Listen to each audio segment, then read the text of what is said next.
The 1990s were arguably when edutainment games really took off in terms of popularity and sales. Off the cuff, you had Jumpstart, Reader Rabbit, Carmen Sandiego, The Clue Finders, Math/Reading Blaster, The Oregon Trail, Zoombinis, Living Books, and Super Solver, just to name a few. But those were just the bigger names, as plenty of edutainment games were released by lesser-known companies that would either not live up to expectations, get lost in the mix, or simply fall through the cracks and go unnoticed by the general public for years on end. Well, today we're going to be looking at one such example, In Search of the Lost Words.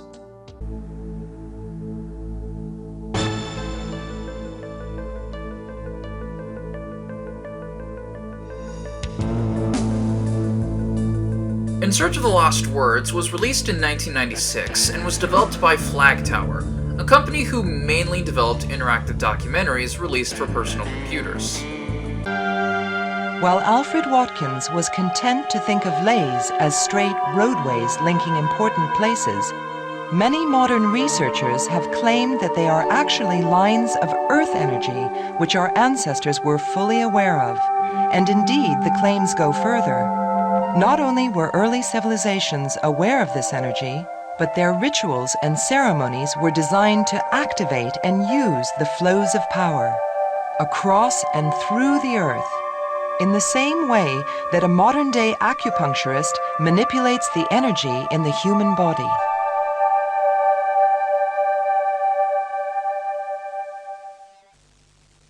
The publisher was Compedia, a company based out of Israel that focused exclusively on edutainment games. In fact, if Moby Games is to be believed, In Search of the Lost Words is the only game Compedia did not develop in-house, as the rest of their library was made by Compedia themselves. After making a slew of licensed games starting at the turn of the millennium, Compedia is surprisingly still around to this day, though they seem to be focusing exclusively on using VR and augmented reality in the educational learning space, which is pretty cool.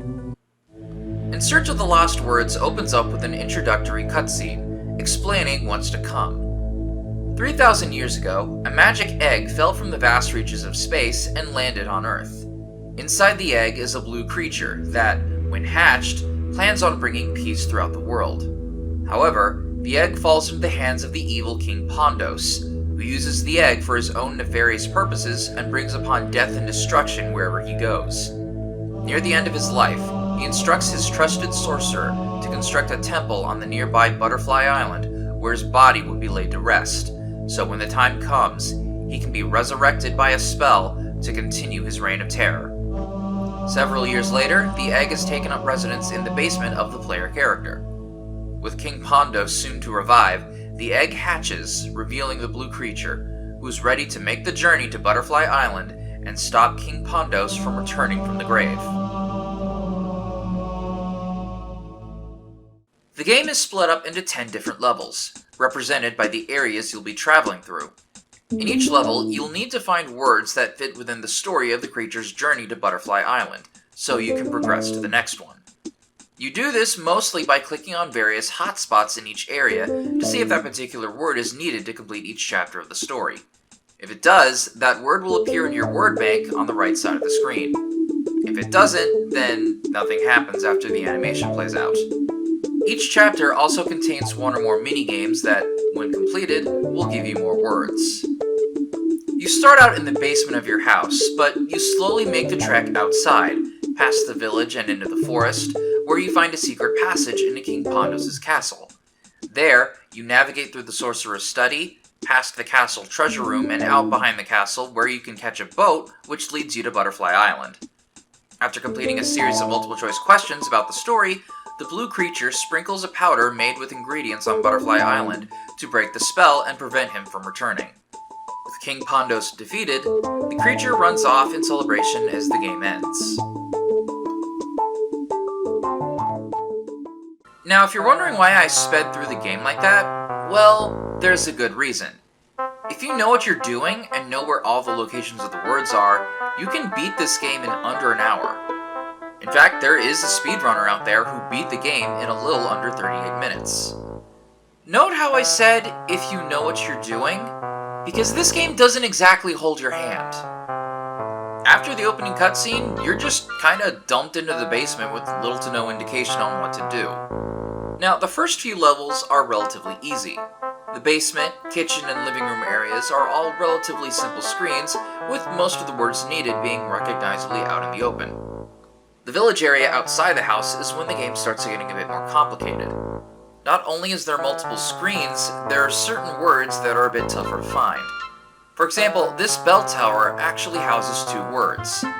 Clicking on the tower itself will just give you bell tower, but in order to get bell, one of the words needed for this area, you need to specifically click the bell itself and not the tower it's housed in. There's also 2 words you need to get from Gordy, a green creature that's something of a mascot for Compedia, simply by clicking on the doors on the house on the first screen and the store across town. I sail in the sky way up high, with a belly full of water. You'll see me cry. Cloud. Well, let me tell you, that's peanuts compared to the forest area. I was stuck on this level for hours as a kid, and since the game was pretty obscure, I couldn't just look up a walkthrough online. You are presented with multiple screens of similar looking trees and a number of words that aren't explicitly out in the open. These include such vague concepts like courage, fear, and hundreds, to words that you just have to get real lucky finding, like wind and air. You also have both tree and tree trunk as words, so good luck differentiating the 2 there. With such words you wouldn't associate with a forest, it turns into a giant click-a-thon where you basically have to comb each and every screen, clicking every single thing in sight until you eventually find where each word is hidden. Hundreds is in the middle of this tree, wind is in this area, courage and fear are just there, and air? This particular spot on this tree on the first screen. How any kid would find this normally without resorting to brute forcing it is beyond me. If I recall correctly, I think I only found it through blind luck. The opposite happens when you finally reach Butterfly Island itself. It's just one single screen, but about 85% of it is just the word butterflies, and you have to find the scant areas where the word isn't butterflies. I hope you like the word butterflies because that's all you're going to hear while you're on this screen. Butterflies. Butterflies. Butterflies. Butterflies. Butterflies. Butterflies. Butterflies. Butterfly. See. And once you do beat the game, that's it. You're done. You have seen everything this game has to offer. There isn't even a higher difficulty level you can select to challenge yourself with. It's just this. Now, with all the gripes I'm giving this game, you'd think I dislike it, but that's not entirely true. The gripes about the placement of words on the forest level on Butterfly Island are mere nitpicks that are debatably just there to bloat the playtime a bit. I think the game is a neat little gem of an edutainment title, though with a number of flaws that keep it from being a precious stone. The graphics and music are pretty good for the time, which you've been hearing throughout this entire video, and I find myself coming back to it whenever I stream old PC games on Discord. Even though I have beaten it a handful of times now, having memorized where some of the more elusive words are hidden. I'd recommend playing it at least once, with the only reason for going back and replaying it is to mainly see just how fast you can beat it. Because Flag Tower is no longer around and Compedia is out of the game market, In Search of the Lost Words is currently abandonware, so you can easily find it for download on sites like My Abandonware or the Internet Archive. Unfortunately, you cannot run it natively on anything above Windows 7, which means you'll have to run it through a virtual machine. Personally, I was able to get it running just fine on Windows XP, so I'd recommend that as the preferred method of playing this game. If you want a physical copy, they are out there if you know where to look, with prices for just the game in a jewel case going for about $30, with completed box copies going for around $70. Unless you're a collector looking for a unique addition to your collection of old PC games, I'd stick with just downloading it off the internet. In Search of the Lost Words is a decent little edutainment title that's worth at least one casual playthrough. It basically takes Humongous Entertainment's click on everything to see what happens selling point and turns it into the main game mechanic in a way that I don't think other game companies have ever done before. So if you're in a nostalgic mood to play something from decades past, I'd give this game a look. At the very least, you won't be bored.